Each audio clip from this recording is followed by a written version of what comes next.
সুপ্রিয় দর্শক আসসালামু আলাইকুম। সবাই কেমন আছেন? আশা করছি সবাই অনেক ভালো আছেন। আলহামদুলিল্লাহ, আপনাদের দোয়ায় আমি সব সময় আল্লাহর রহমতে ভালো আছি। তো আজকে আমি আপনাদেরকে কদম ফুল পিঠার রেসিপি বানিয়ে দেখাবো। তো আশা করছি স্কিপ না করে সম্পূর্ণ ভিডিওটা দেখে দিবেন প্লিজ। তো এখানে কদম ফুল পিঠা বানানোর জন্য এখানে আমি কিছু চালের গুঁড়া দিয়েছি সিদ্ধ। চালের গুঁড়াটা আমি গরম পানি দিয়ে সিদ্ধ করে নিব ভালো করে। তো দেখেন বন্ধুরা, তো সামান্য কিন্তু পরিমাণ আমি লবণও দিয়েছি। তো এই রেসিপিটা কিন্তু খুবই সুন্দর, একদম মনে হয় যে গাছের কদম ফুল ঝুলে আছে, এরকম গাছ থেকে কদম ফুল পেরে নিয়ে আসছেন এরকমই লাগবে। তো এখানে দেখেন আমি ডিটেলস এত কিছু দেখাই নাই। তো ডোটা আমি ভালো করে এরকম করে নিয়েছি, ভালো করে মতে নিয়েছি। তো আমি এটা ঢেকে রাখবো। ঢেকে এখানে আমি কিছু বাসমতি চাল নিয়েছি। আর বাসমতি চালটা কিন্তু 10 মিনিট ভিজিয়ে রাখতে হবে পানির মধ্যে, যেন চালটা নরম হয়।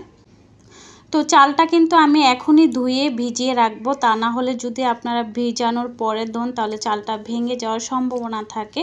তো এইখানে দেখেন আমি পিঠাটা বানানোর জন্য একটা পুর তৈরি করে নিচ্ছি নারকেলের।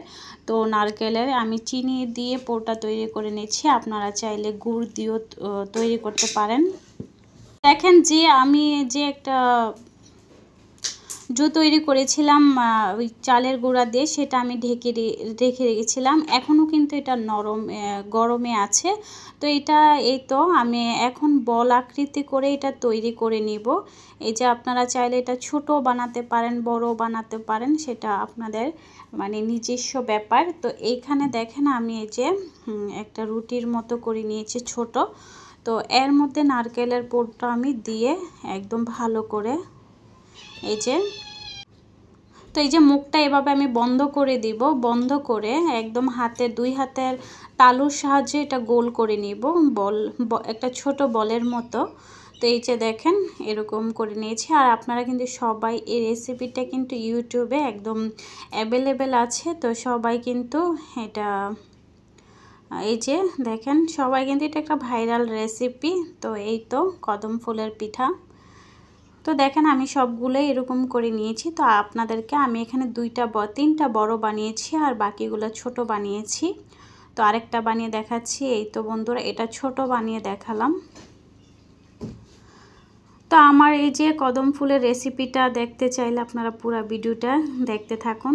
লাস্ট পর্যায়ে সুন্দর একটা আকর্ষণীয় জিনিস চলে আসবে। তো সবগুলা কিন্তু আমি বানিয়ে নিয়েছি। এখন যে আমি ভিজিয়ে রেখেছিলাম চালগুলা, তো এটা কিন্তু পানিটা আমি ঝরিয়ে নিয়েছি একটা টুকরির সাহায্যে। তো এই যে দেখেন, তো চালটাও কিন্তু ফুলে উঠেছে ভিজিয়ে রাখার কারণে। তো এটা কিন্তু যখন আপনারা ভাপে দিবেন এটা তাড়াতাড়ি হয়ে যাবে, তো সেই কারণে চালটা ভিজানো আর কি। আর বাসমতি চাল কিন্তু ভাপে দিলেই ভালো করে একটা সিদ্ধ হয়ে যায়। দেখেন আলতো আলতো করে আমি চালটা এই যে আমি একটা যে ইয়েটা তৈরি করেছিলাম পিঠাটা, এটার মধ্যে লাগিয়ে দিচ্ছি। তো আপনারা যদি কালার করতে চান, আর কদম ফুল তো 2 কালার থাকে, হোয়াইট কালার এবং কি অরেঞ্জ কালার অথবা ইয়েলো কালার, যেটাই বলেন না কেন। তো এই তো আপনারা আলাদা একটু চাল নিয়ে সেটার মধ্যে কিন্তু এই যে কালার মিশাতে পারেন, ফুড কালার। তো দেখেন আমি বানিয়ে ফেলেছি সবগুলা। তো এখন আমি এগুলা ভাপে দিয়ে দিব। দেখেন এরকম একটা ভাপানো জালির সাহায্যে আমি সবগুলা পিঠা এক এক করে এটার মধ্যে দিয়ে দিচ্ছি। আর নিচে কিন্তু পানি আছে। আর আমাদের বাংলাদেশি কিন্তু পিঠার জন্য বিখ্যাত। তো কাউকে কিছু বলা লাগবে না কোন পিঠা কিভাবে তৈরি করতে, সবাই এসে পিঠা বানাতে পারে। তো এত কিছু ডিটেলস বলা লাগবে না। যে আপুরা হয়তো বা অনেক আপুরা আছে পারে না, তো সে আপুদের উদ্দেশ্যে বলা আর কি। তো এই তো বন্ধুরা, আর আমার এই জালিটা কিন্তু অনেক লম্বা, অনেক বড়। এটা অন্য কাজে ব্যবহার করে, তো আজকে আমি এটা পিঠা বানানোর কাজে ব্যবহার করতেছি। তো ঢাকনা দিয়ে কিন্তু ঢেকে দিয়েছে। দেখেন আমারটা কিন্তু আদা হয়ে গিয়েছে। আর এইটা কিন্তু উপর দিক দিয়ে আমি ফুড কালার দিয়েছি চামচের সাহায্যে। তো একটা আমি মেঝের কাঠির সাহায্যে দেখব যে কতটুকু হয়েছে। তো যেহেতু কাঠির মধ্যে লেগে নাই, তো হয়ে গিয়েছে। তো আমি এখন উঠিয়ে নেব আপনাদের দেখানোর জন্য। তো এই তো বন্ধুরা, এই যে দেখেন আমি উঠিয়ে নিচ্ছি। তো কেমন হয়েছে আমার এই রেসিপিটা অবশ্যই কিন্তু কমেন্ট করতে ভুলবেন না। যারা আজকে আমার ভিডিওতে আসছেন অবশ্যই ফুল ভিডিও দেখে সাপোর্ট করে যাবেন, সাব করে যাবেন। ইনশাল্লাহ আমি আপনাদেরকে ব্যাক দিব। তো সুন্দর একটা কমেন্ট করে যাবেন। তো এতক্ষণ পর্যন্ত যারা যারা ধৈর্য সহকারে আমার এই কদম ফুল পিঠার রেসিপি তো দেখেছেন, সবাইকে অসংখ্য ধন্যবাদ। তো একটা ভেঙে দেখাচ্ছি, দেখেন মাশাল্লাহ ভিতরে পুরে ভরপুর। তো খেতে কিন্তু পিঠাটা অনেক মজা হয়েছে, যেমন সব দিক দিয়ে পারফেক্ট হয়েছে, দেখতেও কিন্তু অসাধারণ লাগছে, জাস্ট ওয়াও। আশা করছি আপনারাও বাসায় এভাবে পিঠা তৈরি করবেন। নতুন জামাই আসলে সবাইকে পিঠা এভাবে বানিয়ে মুগ্ধ করে দিবেন। তো আপনাদের ভাইয়া আমার মেয়েটা জ্বর ছিল, তো ওর জন্য 2টা রোল নিয়ে আসছে। রোলটাও আপনাদের সাথে শেয়ার করলাম। তো রোলটা হচ্ছে চিকেন রোল।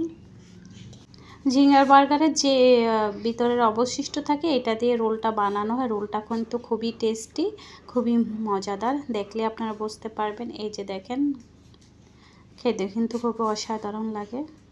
পুরাটাই কিন্তু এটা মুরগির পিস আছে এটার মধ্যে। তো পরবর্তী ভিডিও নিয়ে আবারও ইনশাল্লাহ আপনাদের মাঝে চলে আসব। ততক্ষণ পর্যন্ত আমাদের ভিডিওর অপেক্ষায় থাকবেন। তো সবাই ভালো থাকবেন, সবাই সুস্থ থাকবেন। আসসালামু আলাইকুম।